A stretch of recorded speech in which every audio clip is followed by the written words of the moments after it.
Welcome to my YouTube channel Odisha kitchen को आपण मानक स्वागत करुच्ची मोर एक नुआ वीडियो और नुआ रेसिपी को नहीं मु आसी आपण मानक पई चलतु ताले वीडियोटी को संपूर्ण देखिबा। आज मु बनैची जह्नी पोस्ता। निश्चिंत भाव में चैनल टी को सब्सक्राइब न करथिले सब्सक्राइब कर देबे आउ गोटे कमेंट मध्य लिख देबे। एठी जह्नी को भल भाव में चोपा छड़ाई दबा। सबु जह्नी को चोपा छड़ाई दबा। तापर जह्नी को एबे गोटे गोटे भाव में धोईदेवा। तापर ताको टिके बड़ साइज रखिके काटिबा। छोट छोट अति गले जह्नीटा मेल्ट हो जाए तो टिके मु बड़ साइज टी काटी। तापर एठी आलू चोपा छड़े आलू को मध्य काटिकी रेडी कर दबा।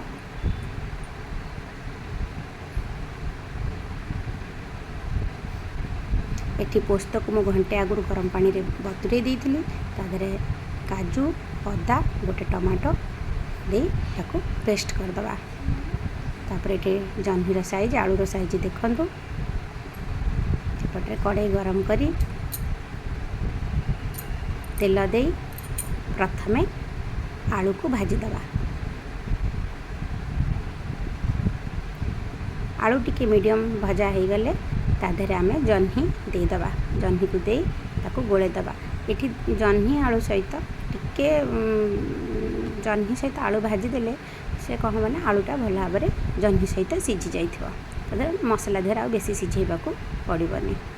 एठी आमर जह्नी भाजी ही आसलानी। तापर गोटे जगह को काढ़ी नहीं काढ़ीदबा। तापर कढ़ई रे तेल दबा जीरा हिंग को देदबा।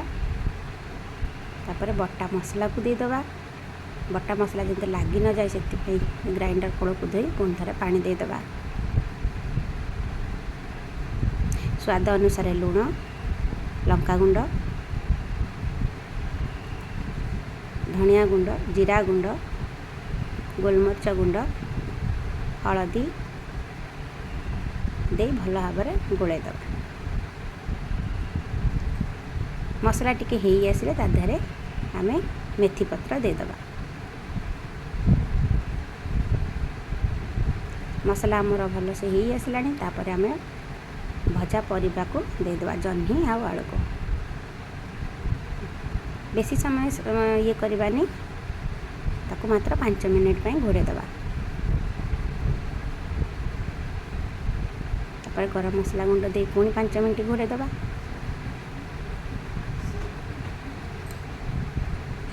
तापर 5 मिनिट पर ताको भल भाव में गरम मसला सहित मिसई दबा। जह्नी आलू को मसला सहित मिसी गलानी भल से। तापर आम एठी पानी टिके अल्प पानी दबा। पानी दे भल भाव में गोले दबा। मसला चारि कड़े लगी सब भल भाव में गोले दबा। एठी हमर आलू सीझी जाइए। मु कही जह्नी थे आलू सीझी जाइए।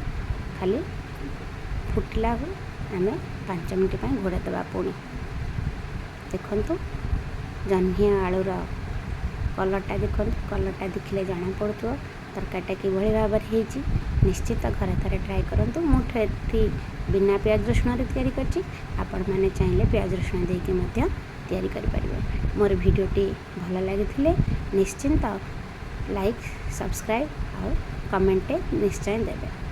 एठी मु गोटे पात्र को काढ़ी नेली जह्नी पोस्त। ताहले निश्चिंत भाव में मो चैनल टी को सब्सक्राइब करेंगे करनथिले आ मो वीडियोटी को लाइक करेंगे।